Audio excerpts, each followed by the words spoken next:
the story, the advocacy, the creative process, or the characters, our team will be happy to answer them. And also, just to remind you, our playwright is with us tonight via online streaming. So if you have special questions for him, you may do it so. You may use the mic on sa center. Questions.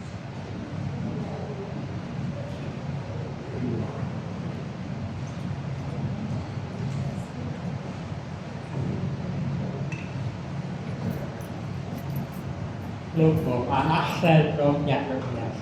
Gusto ko lang malaman, ano yung difference ng combination ng Bakunawa sa Amen? Paano ka nag-order sa nila? Asama na kanyari, walang background or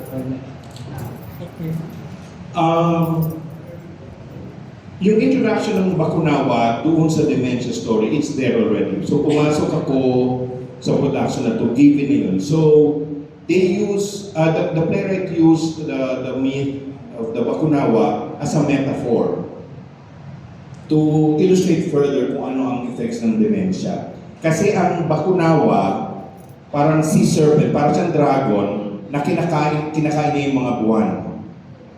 So, kapag sa mga Ilonggos of old, kapag may lunar eclipse,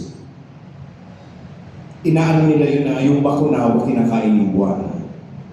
Ngayon, nung ang metaphor niya sa dementia,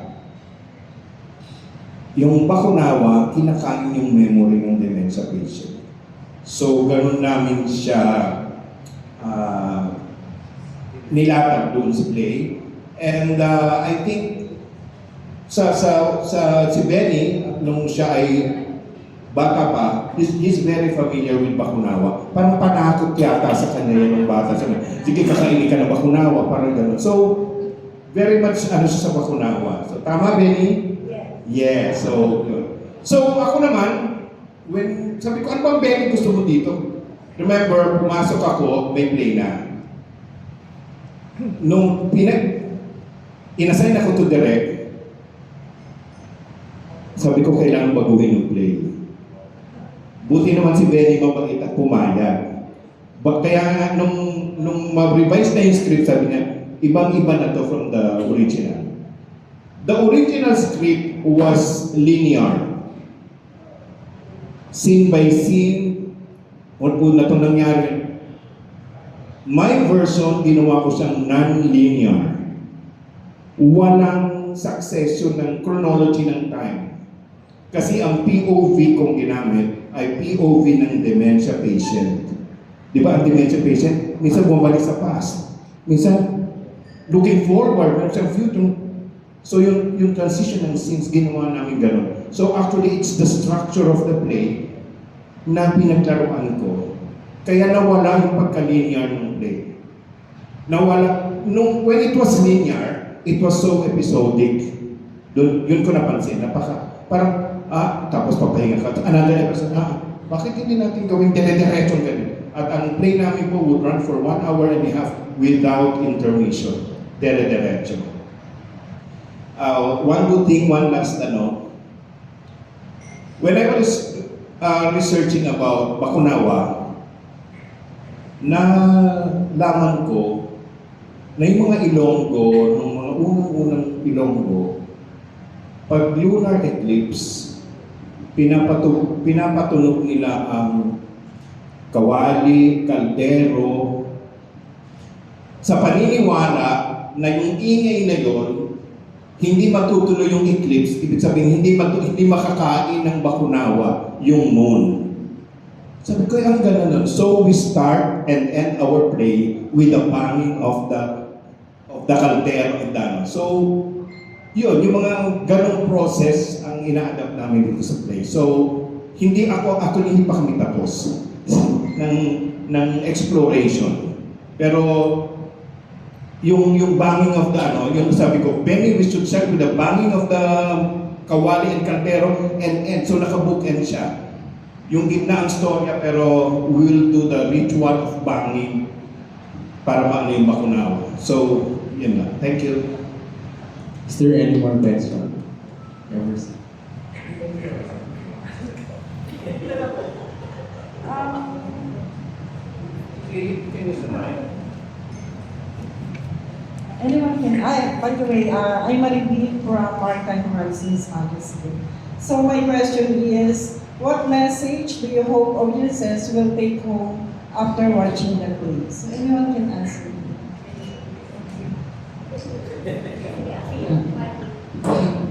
Ako nung when I was the first time that I was getting familiar with the play, it struck me yung alam mo yung randomness, yung fragility ng life. So yun yung, and then it filled me with regrets kasi parang, you know, I should have spent more time with my mom. No, I should have said, I love you when she was alive. So, para sa akin yung, you know, live life fully. Yun. Ako, I would like to say something kasi nung present sa amin ng playwright, ni Benny, yung story,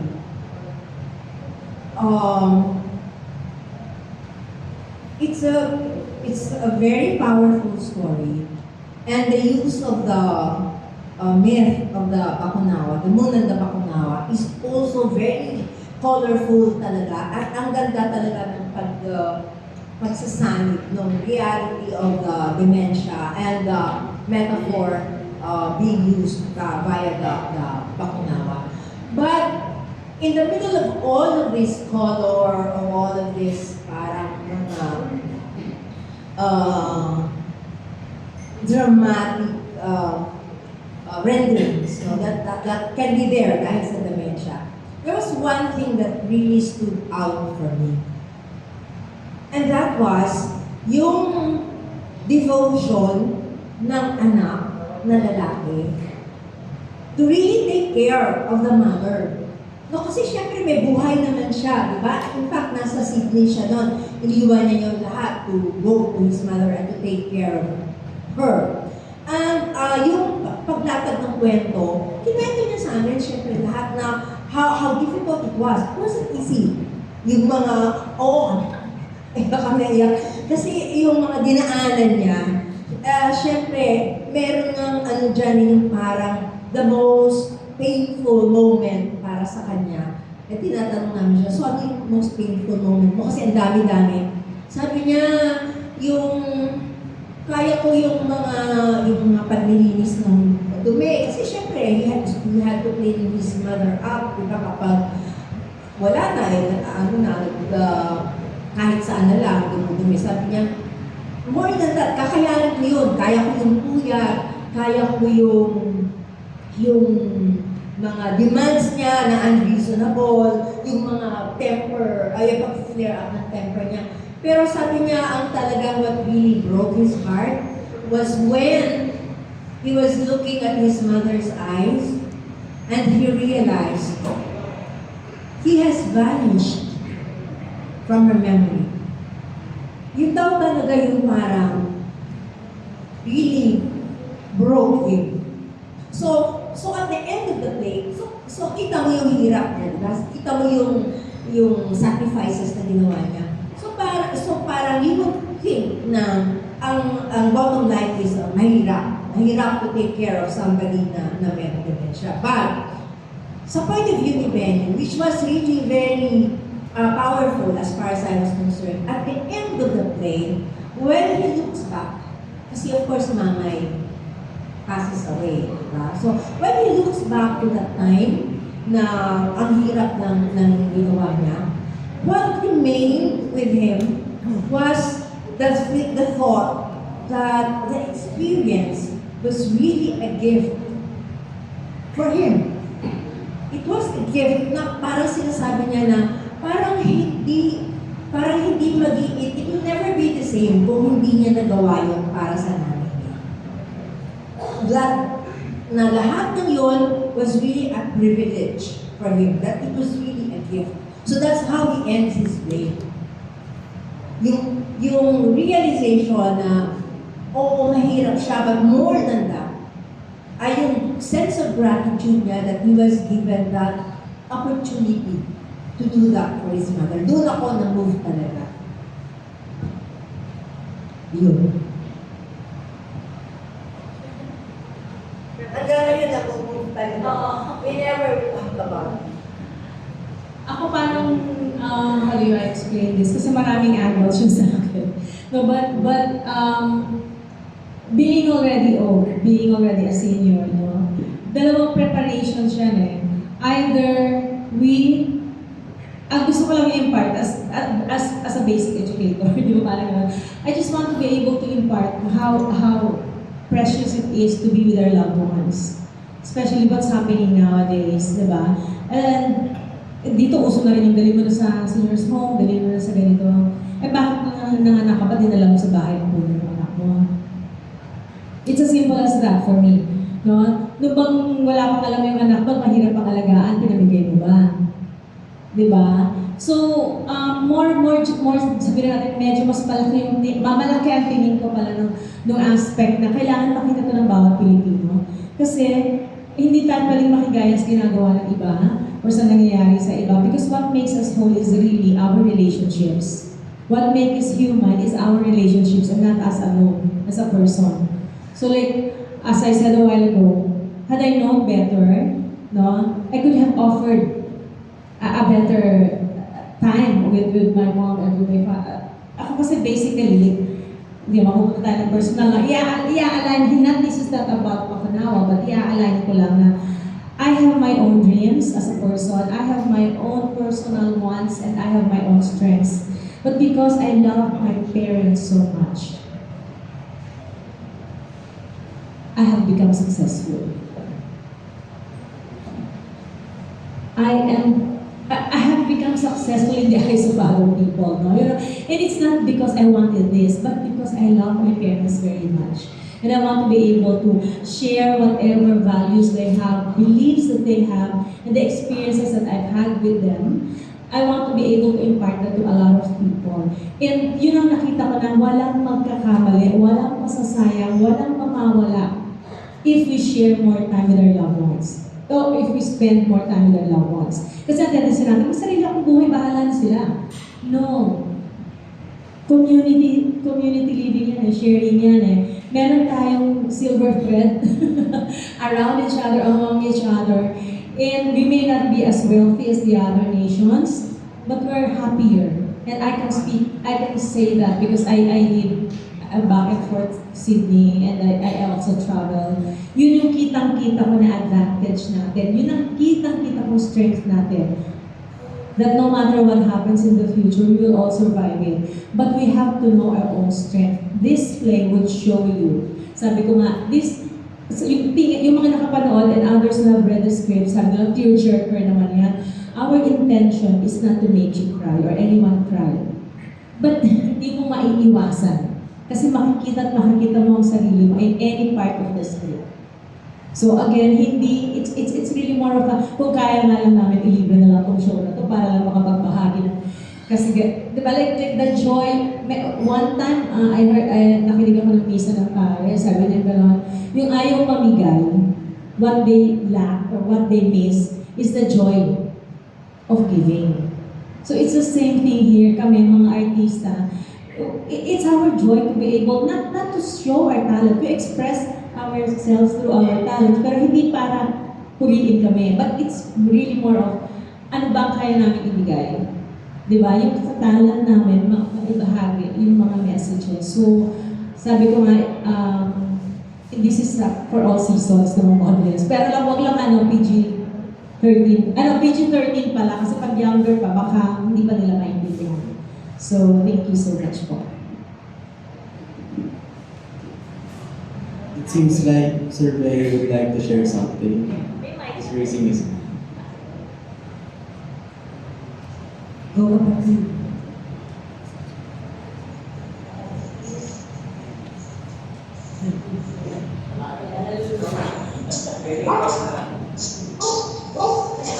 Go na kapatid.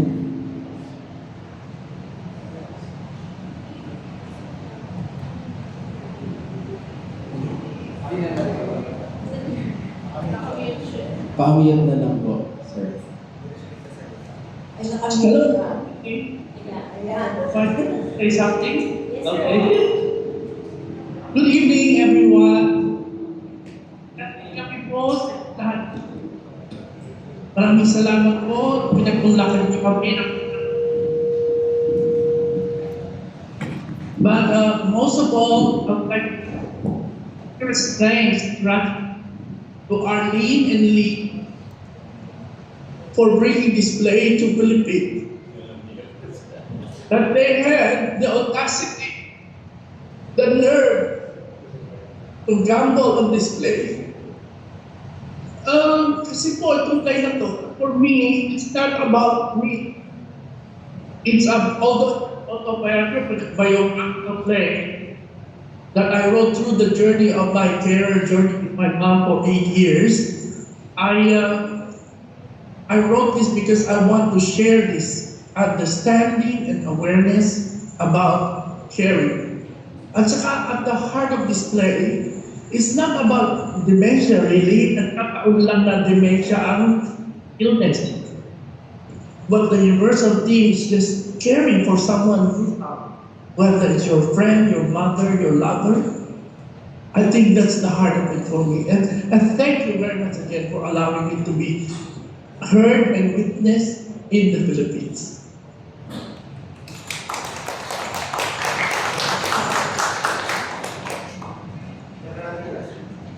Good evening po. Dito kami from Marino World. Dahil po taga-maritime kami. So, I'd like to read specifics sa question po. And maybe the three of you are first si Ma'am Arlene. How would you encourage our seafarers and the maritime sector to support and watch this play? Ang pinakamahirap imbitahin po ang mga nasa shipping industry or nasa maritime industry kasi busy-busy sila sa mga technical aspects ng kanilang buhay. Okay. Babalikan ko yung sinabi ko na paano ba papaiksiin ko? Okay. Man is composed of 75% water. The earth is composed of 75% water. So, how do we know who we are if we don't know the 75% of ourselves? The Philippines is 75% water. So, ganun kasimple ganun yung pinakasimple ko may explain siya na kasama na rin yung pagsulong ng pag-unlad ng Pilipinas ba na unless tayo as Filipinos, we really know ourselves, our strengths, our culture, our history, doon pa lang natin malalaman na meron pala tayong karangalan. Yung gano'n, meron tayong karangalan, meron tayong dangal na dapat isinusulong natin. Kaya tayo hindi kaya tayo hindi umaasenso as a country. Because we're forgetting na ang strength natin, yung 75% strength natin, hindi natin kilala, hindi natin alam. So why am I choosing theater? Because of all arts, theater has the strongest impact. Nung nagtayo kami ng museum, ang daming tanong, bakit kayo nag-museum and everything? Why not? The Philippines is an archipelagic country. It's a maritime power awaiting leadership. And yet, walang maritime museum, not even Ayala would have Ayala has a corner, it doesn't have even one floor. Diba? Tapos nung nagtayo ako ng maritime, ng theater arts, heritage education, why maritime? Magtatayo ng heritage education, bakit theater? Bakit hindi?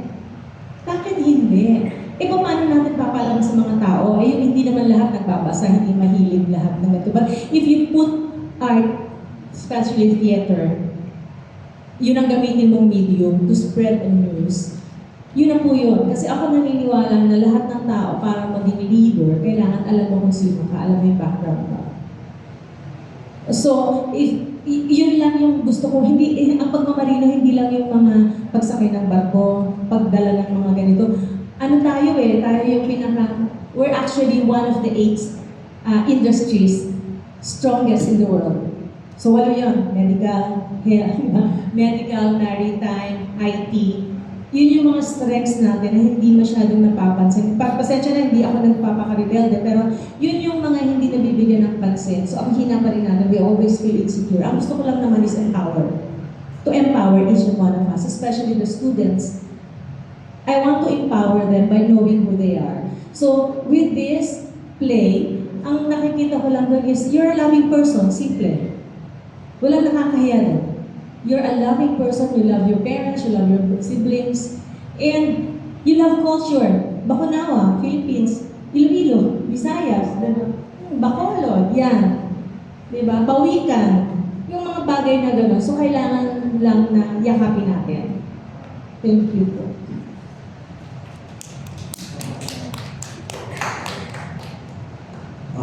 Is there any more? Hello, good evening. Ms. Mars po from State Age. Recollect ko in advance for your production of this effort. It's still a work in progress for you to do that. Anyway po, in the cast or creative, bakit po sa tingin nyo hindi po ganon kalawak ang dementia awareness sa atin? Kasi sa ibang bansa, kahit ang third world, meron silang ginagawa. Not just to compare us as a certain country, pero bakit sa tingin niyo mas ahead yung ibang mga diseases or illness as compared with dementia na talagang it affects a lot of people na hindi nila alam. Hindi lang. Okay. Thank you so much, Ms. Mars. How are you all? Yeah, regarding that, as kung ano po yung minention ko rin kanina, no? Because it's already ingrained in our culture, no? Kasi nga po kapag tumatanda, yun nga po yung sinasabi natin na nagiging makalimutin dahil tumatanda, no? It goes along with age. So it goes beyond those lines probably. Actually, according to the World Health Organization, back in 2021, there's already 725,000 known cases here in the Philippines. But 2025, there's already 1 million to 1.2 million already. No? Pero just imagine if all of the Filipinos are actually aware of dementia. No? Baka more than that number, baka nga double that number. Diba? So, ayun din po kasi yung pinupunto ng damunan na Baconawa. It's not really to cure dementia, no? But it's actually to give awareness to the Filipino people that dementia actually exists. It's actually to try and curb that trend because in 2050, sinabi there's going to be around 3 million people. There's going to be around 3 million Filipinos who will be affected by dementia. So, with your help po, I hope you will be able to help out each other in curbing that trend. Ayun po. Salamat po. Yeah, I was also about to say that it is indeed very timely that we have this kind of material para we could also help in create awareness about the disease. So one of our wishes sana is that we could have more performances in not only major cities but also in remote locations na kulang talaga ang kalaman about the disease. Yung tanong kanina is, why do you think, parang gano'n na, why do you think, bakit dito hindi aware? I'd like to say, nakakapagtaka talaga yan because in terms of nurses, in terms of knowledge, di ba? In terms of knowledge of nurses, doctors, tayong pinakamarami eh. Tayong isa sa pinakamarami. Alam lahat ng professionals yan. But we're a poor country daw. And therefore, walang budget. So pag hindi binigyan ng budget yan, ng government, walang mag-spend ng sarili niyang pera for this. Diba? Ganon kasimple. So that's why, lagi na lang private initiative. And again, yun nga sinabi ni Remus, ni Phil Divine, magtulungan tayo kasi importante ito, hindi ito ulyanin lang. Hindi rin ito yung tumatanda na kasi. Sakit siya. So hindi siya dapat kapag may dementia ng isang tao, pasyente yan. Hindi yan basta lang part ng pagiging matanda. And unless we know the difference then we would know how to behave in front of our patients. Yun yung gusto namin talaga iparating din doon. Yes, ma'am. Okay, one last question po. Good evening po sa inyong lahat, and thank you for this opportunity. And I think with this press conference, we should be grateful and congratulate AIMS for this initiative po. I know that Ma'am Arlene really is passionate about the performing art and culture promotion. So with this po, I think this is like a kick-off ng inyong initiative, yung talagang initiative nyo, and your plan to not only promote dementia, but I think with other social and cultural issues, would you be in the path of promoting or producing more, not only dementia, but whatever would come up as a social issue or with social relevance? Like this is also mental health. Yeah. So marami pa po tayong magiging. And aside from that, yun po, you are always parang connecting, like marrying the cultural background, with this some folklores, and parang talagang nare-revive po natin yung mga forgotten na cultural ng ating country. Yeah, you're right. This is the kick-off. Start namin to. Lahat ng teatro na tinatayo, merong advocacy, di ba? Or merong pinaglalaban. Yung iba political, yung iba social, yung iba health. So sa atin naman, it's always going to be educational. It's always going to be educational. Na, yun nga, strongest impact kasi magagaling dito. Yes, we still do, we have some sort of mga ambitions na gagawin. Na talagang magugulat yung mga Pinoy, magugulat tayo na, naisip niyo yun. Kasi if you notice, yung sa nakakakilala sa AIMS, magaling kami dyan eh. Magaling kami mag-correlate ng mga aspects na parang hindi nakikita ng mga ibang tao. Like, I'm not saying this is new in our ideas. I'm not saying what we've done at AIMS is different. It's just that we had the courage to do something that we believe in. Yung gano'n. Tsaka nakikita, natutuhog-tuhog. Kasi yung mga makasama namin, pati yung mga tumutulong sa amin, naniniwala, nagbibigay ng lakas ng loob at yung nagsusuporta. So with your support po, thank you very much for your time. Alam namin, walang pasok supposed to be ngayon. Traffic din dito at kabisi-bisihan din. Gusto ko lang palang idagdag sa mga magdodonate ng malalaki or sponsorships. We're giving scholarships for the theater arts program. At yung mai-invite natin na mag-show by, we will give 1 or 2 scholarships na sa theater arts din. Para may katulong tayo lagi na magpaikot nito. So yun po. Salamat. Alright, so maybe now invite our cast to personally invite everyone to watch the play. Yes, we would really love to see you there. So I hope you would also help us spread the word. We have the shows are in on February 18 and 19. We have matinee and evening shows, and February 20. Sorry, oh my God. So it's April 18 and 19. Matinee and evening shows, and April 26 and 27. Weekends. So weekends, sorry. Effective po ba yung title namin, Dementia? Ang tagline namin, when memories fade, love remains. So, maraming salamat po. Yun na, invite you, I will reiterate, but that's it. That is thank you so much. Alright, so